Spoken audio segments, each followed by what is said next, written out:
pertanyaannya adalah mereka tidak bisa baca Quran sejak awal. Bagaimana cara mengajarkannya? Nah itu saya kan punya metode namanya Arab Braille Sam'an, cara mudah belajar baca tulis Al-Quran Braille. Jadi yang bagi mereka yang belum bisa baca Quran, ya baca tulis Quran Braille ya itu dikasih metode itu belajar itu. Saya begitu dilempar opini ya atau dream ya tentang membangun pesantren penghafal Quran putri, tunanetra penghafal Quran pertama, itu saya langsung jatuh cinta dan Masya Allah, langsung nggak sampai 1 bulan, langsung dapat tanah wakafnya. Subhanallah. Langsung dapat arsiteknya. Ya. Dan langsung yang berwakaf setengahnya langsung lunas. Jelas. Zuhud kan belum umroh ya? Belum, Ustaz. Insya Allah kami mau umroh tahun ini. Nah, pertanyaan saya juga, Ustaz kan pernah umroh. Iya. Ustaz nggak bisa melihat Ka'bah gitu. Gimana rasanya?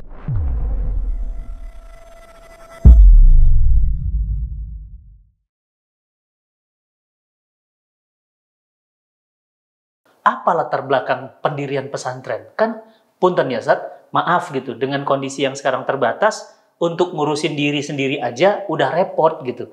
Kok mau-maunya ngurusin pesantren yang isinya adalah para tunanetra? Jadi saya pada tahun 2014 itu mendirikan Yayasan Sam'an Neta Mulia Berkah untuk bisa berempati, kemudian untuk bisa berbagi keilmuan, membuat kerjasama dengan salah satu perguruan tinggi swasta di Kabupaten Bandung, menguliahkan teman-teman tunanetra sebanyak 10 orang. Dikuliahkan? Iya, dikuliahkan. Ternyata ada 10 orang yang dikuliahkan, yang berhasil cuma 4 orang yang sarjana S1. Dari 10? Iya, itu dengan biaya besar kan. Nah, dari sanalah kami berpikir biar lebih banyak manfaatnya dan jelas-jelas nanti bermanfaat di masyarakat, baru kami berpikir buat pesantren. Gitu Ustaz. Ustaz Zuhud, ya, Ustaz. Dengan ketemu awalnya gimana dengan Ustaz Ridwan? Apa memang diundang atau ketemu terus kemudian membangun bersama pesantren, merupakan founder awal atau gimana dengan pesantren Tahfiz Tunanetra Sam'an? Sebenarnya kalau bertemu dengan Ustaz Ridwan itu sudah beberapa tahun jauh sebelum adanya pesantren Sam'an, Ustaz. Beberapa kali yang betul-betul Ana ingat itu, jadi ketika itu Ana pernah diundang untuk mengisi kajian namanya tuh generasi Qurani gitu, Ustaz. Nah, Ana datang ke sana, ternyata pematerinya 2, Ana sama Ustaz Ridwan gitu kan. Ustaz Ridwan sebagai pemateri utama dan Ana sebagai pemateri kedua. Nah, di situ ya bisa dikatakan awal obrolan kami gitu. Ketemu Ustaz. Awal di situ? Itu di Masjid Pusdai, Ustaz. Masya Allah. Tahun berapa itu? Itu mungkin sekitar, wah udah, mungkin 2017 atau 2016 gitu, Ustaz. Masya Allah. Nah, kemudian selang beberapa tahun kemudian, Ana diajak untuk ikut pelatihan di pesantren Sam'an. Tempatnya waktu itu saja, jadi belum jadi pesantren, baru tempatnya untuk pelatihan Al-Quran Braille di yang sekarang itu saja, di sekarang. Itu di akhir tahun bulan Desember 2017. Nah, Ana datang ke sana, kemudian ngobrol sama Ustaz Ridwan, beliau cerita, nanti di sini akan ada pesantren, kita mau bikin pesantren gitu kan. Cerita-cerita Ustaz Ridwan itu gitu ya. Berarti fokus pesantren Tahfiz Tunanetra Sam'an ini pertama khusus mencetak penghafal Quran dari kalangan tunanetra. Nah, pertanyaannya adalah mereka tidak bisa baca Quran sejak awal. Bagaimana cara mengajarkannya? Nah, itu saya kan punya metode namanya Arab Braille Sam'an, cara mudah belajar baca tulis Al-Quran Braille.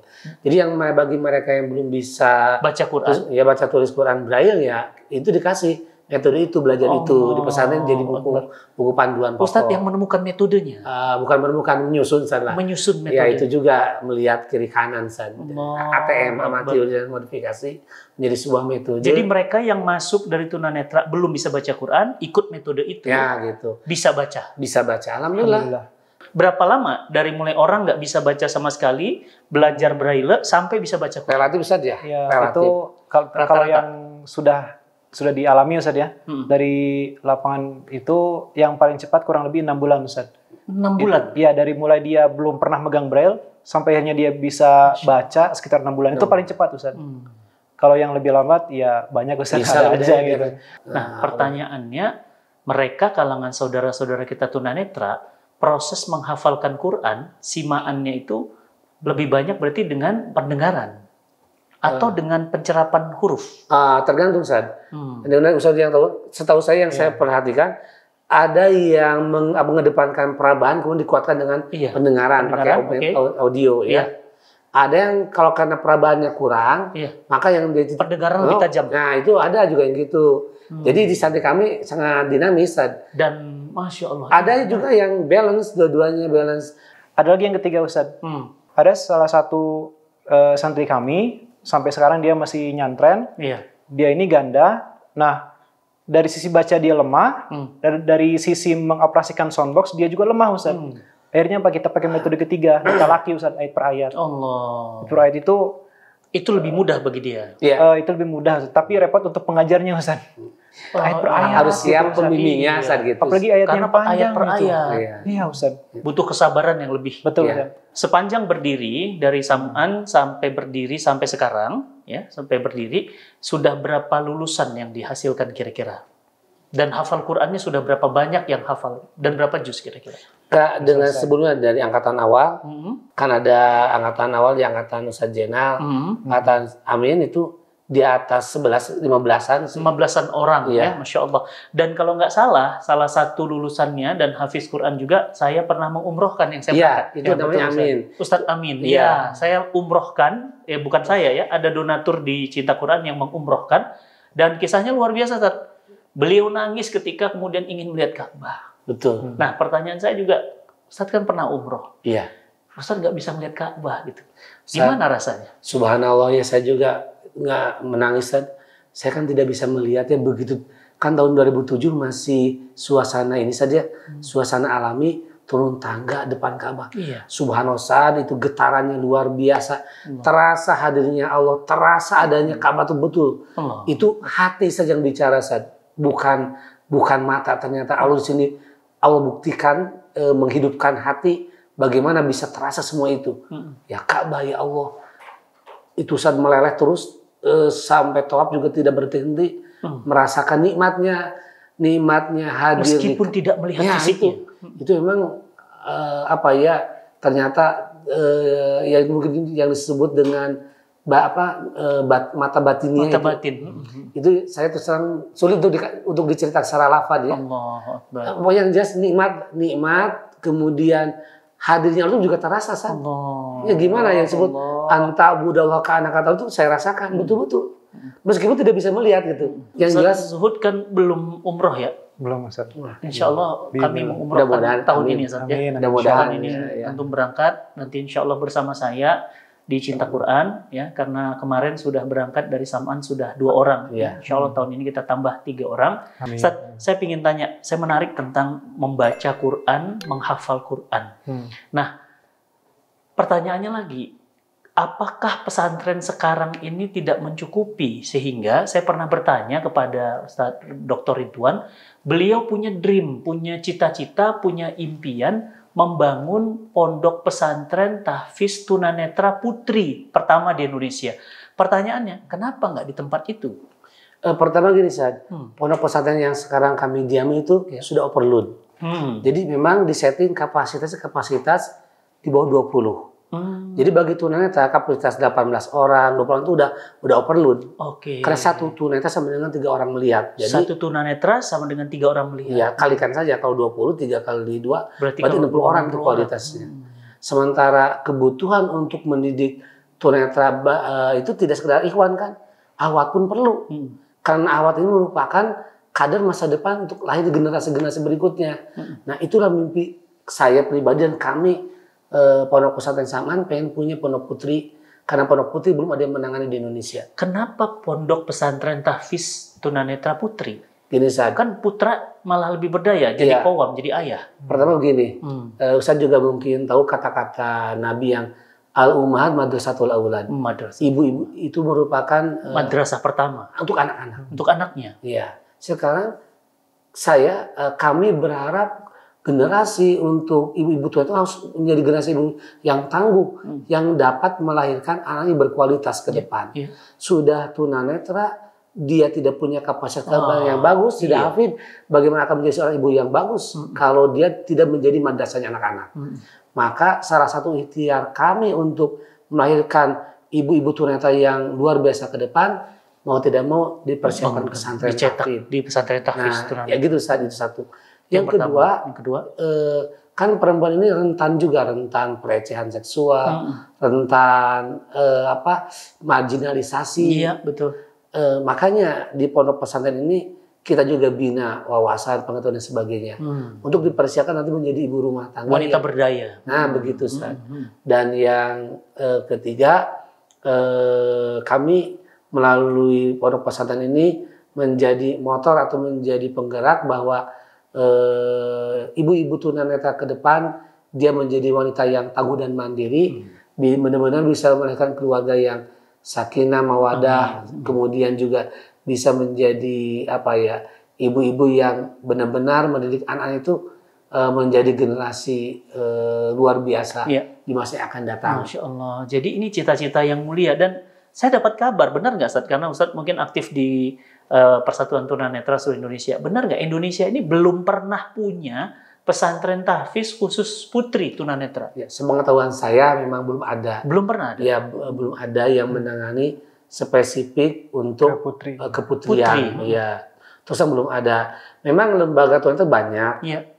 Semangatnya sementara untuk menangani spesifik keputrian yang fakih dalam agama, yang nanti untuk menjadi generasi unggulan, yang sepengetahuan saya belum saya temukan. Makanya di awal dari pesantren Saman yang didukung oleh Cek ini Cinta Quran, mudah-mudahan menjadi cikal bakal lahirnya generasi ummahat yang baik untuk anak-anak kita ke depan. Gitu, Ustaz Zuhud dan Ustaz Ridwan, saya begitu dilempar opini atau dream tentang membangun pesantren penghafal Quran putri tunanetra penghafal Quran pertama, itu saya langsung jatuh cinta dan Masya Allah langsung nggak sampai 1 bulan langsung dapat tanah wakafnya, Subhanallah, langsung dapat arsiteknya, dan langsung yang berwakaf setengahnya langsung lunas. Masya Allah. Ini luar biasa. Ini pertama di Indonesia, pesantren tahfiz tunanetra putri pertama di Indonesia.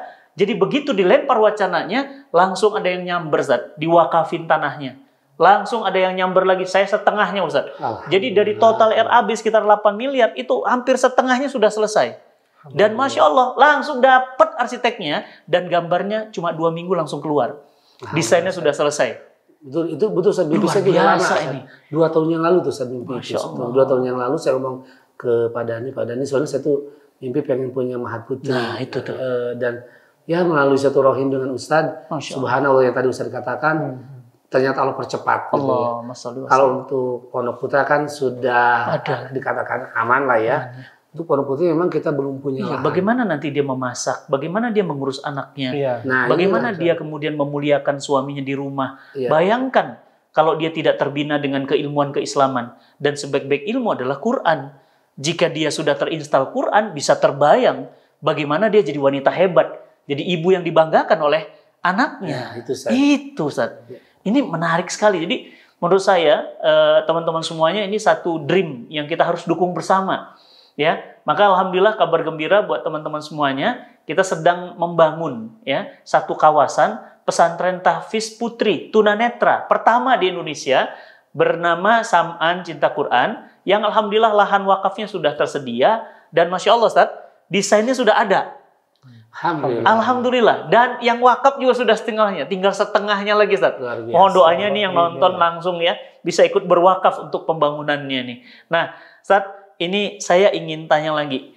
Emang kalau putri hafal Quran, apa yang mereka dapatkan dalam kehidupan nanti? Ini Quran itu merupakan pokok untuk melahirkan peradaban yang luar biasa. Dan Ustaz ya mungkin kita semua kan nyadar Islam dulu bisa maju karena Quran. Dan sekarang dititipkan pada ibu-ibu rumah tangga yang hafidho yang memahami Quran. Jadi nanti mereka sezuhud pesantren tahfiz putri tunanetra ini bukan hanya dibekali tentang hafalan Quran, tentang pemahaman Quran, tapi juga ilmu tools kehidupan. Ilmu memasak, ilmu ngurus anak, sehingga mereka tidak dilecehkan dan tidak diremehkan, tetapi menjadi mulia dan dihargai karena Quran. Segala yang bersama Quran menjadi mulia, Ustaz. Betul, Ustaz. Dan segala yang meninggalkan Quran jadi hina. Betul. Ini menarik, teman-teman. Jadi satu konsep sebuah kawasan terpadu yang saya terbayang ya, di sana lahirlah ya putri tahfiz pertama di Indonesia yang kemudian akan mencetak anak-anak yang hebat meskipun ibunya memiliki keterbatasan. Makanya di sini ya Ustaz Zul, di sini kan kita juga melibatkan para ahli yang lain ya. Mode untuk keterampilan hidupnya nanti ada mata pelajaran orientasi mobilitas. Nanti ada teman-teman yang ahli di bidang ini. Kemudian juga kan ada fikih disabilitas keawatannya juga. Kita ini perlu karena ini jarang disentuh. Fikih disabilitas perempuan. Memang sudah ada fikih disabilitas umum, tapi spesifik yang kewanitaan belum disentuh. Nah, kita di sini juga akan akan ada nanti Ustaz dulu yang kurikulum bagian kurikulum akan membreakdownkan fikih disabilitas kewanitaan. Jadi bukan hanya sekedar modal semangat membangun pesantren tahfiz, tapi dibekali oleh para ahli yang akan menyusun kurikulumnya. Menarik. Bukan hanya kurikulum Qur'annya, tapi kurikulum life tools-nya. Life tools-nya ini akan dibangun kepada mereka. Dan Masya Allah, saya bisa kebayang, Ustaz, bagaimana Quran memention ya khusus untuk tunanetra. Ya, ketika kemudian di Quran surat Abasa watawalla ya Allah menegur dalam tanda kutip Nabi Muhammad SAW yang kemudian bisa dibilang kok mendiamkan ya, kok mengabaikan orang yang tunanetra. Ya kan? Padahal ini harusnya menjadi pusat perhatian dan dimensionnya tunanetra dalam Quran berarti Quran itu memperhatikan mereka. Dan kita harus memperhatikan juga. Karena apa yang diajak oleh Quran itu adalah diajak oleh wahyu. Nah, pertanyaannya, sudahkah kita peduli dengan isu tunanetra di Indonesia dan bagaimana memberdayakan ya saudara-saudara kita yang tunanetra, mereka memiliki hak yang sama. Mereka juga adalah umat Nabi Muhammad SAW. Dan Ustadz minta pesan terakhirnya kepada teman-teman di Kata UFK untuk bisa disampaikan pesan-pesannya dan juga mungkin Ustadz Ridwan dulu.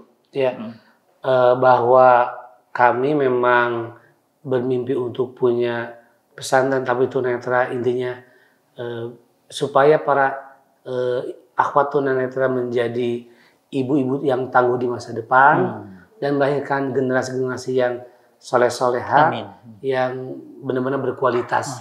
Meskipun meskipun ibunya adalah memiliki keterbatasan. Itu aja sih dari kami. Ya, Masya Allah. Jadi keterbatasan tidak menjadi alasan ya. Saat Zuhud ingin berpesan apa untuk visi ke depan? Mungkin sebuah ilustrasi begini Ustaz. Ada dua orang yang dua-duanya nih dipaksa untuk terjun ke medan perang Ustaz. Yang satu, orang pertama ini dia dibekali dengan semua senjata, dengan perlengkapan yang baik. Sementara yang kedua ini, dia dipaksa hanya untuk berbekal satu buah pistol, Ustaz. Tapi keduanya sama-sama harus punya PR besar untuk memenangkan pertempuran ini, Ustaz. Nah, maka ketika orang pertama ini pergi begitu saja, dengan meninggalkan temannya yang kedua, yang hanya berbekal pistol, maka akan sangat berat, Ustaz. Sementara ketika yang orang kedua ini, yang dia hanya berbekal pistol, pergi sendirian, dia akan cepat terbunuh, Ustaz. Nah, lantas bagaimana untuk memenangkan pertempuran? Orang pertama dan orang kedua harus bergabung, Ustaz. Dua senjata akan lebih hebat daripada hanya satu senjata, Ustaz. Nah, maksudnya begini, Ustaz. Kita para tunanetra ini ke dunia sebagai seorang disabilitas, ini bukan kemauan kita. Tapi memang ya kehendak Allah Subhanahu wa Ta'ala.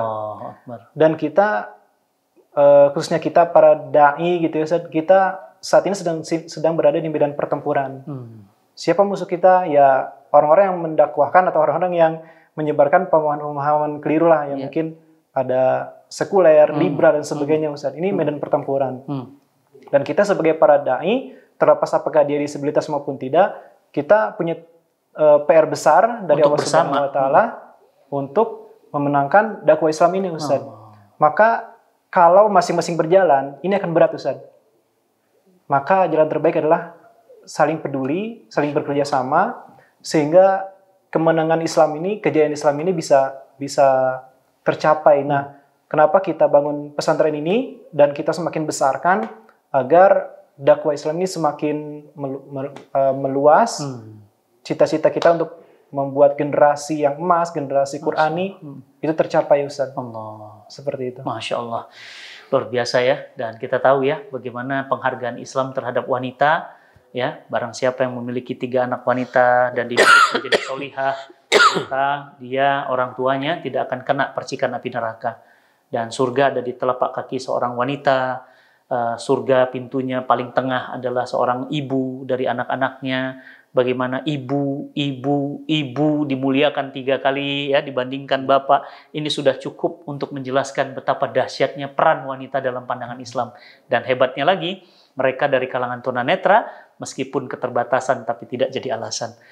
Ustaz Dr. Ridwan Effendi, terima kasih. Ustaz Zuhud, Masya Allah, terima kasih. Semangat terus. Saya support, kami semuanya siap support istiqomah dalam dakwah. Dan mudah-mudahan kita dipersaudarakan di dunia dan ditetanggakan Allah di surganya. Sampai ketemu lagi di Kata WFK edisi mendatang. Jangan lupa ya, diklik tombol share-nya, dibagikan ya, supaya semakin banyak yang mendengar, terinspirasi dan banyak bersyukur ya. Jangan lupa juga klik subscribe-nya. Terima kasih berkat wakaf dari teman-teman semuanya. Cinta Quran TV sekarang sudah menginjak 1,2 juta subscriber dan kita sudah golden play button. Ini sebuah penghargaan buat kita semuanya dan seluruh hasil dari podcast ini semuanya peralatannya berasal dari wakaf teman-teman semuanya. Jazakumullah khairan teman-teman semuanya. Sampai ketemu lagi. Assalamualaikum warahmatullahi wabarakatuh. Waalaikumsalam warahmatullahi wabarakatuh.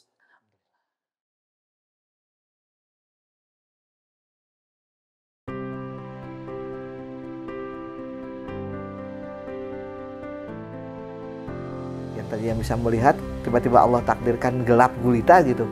Kan jangankan mau belajar gitu, itu down, itu semangatnya juga turun lah gitu.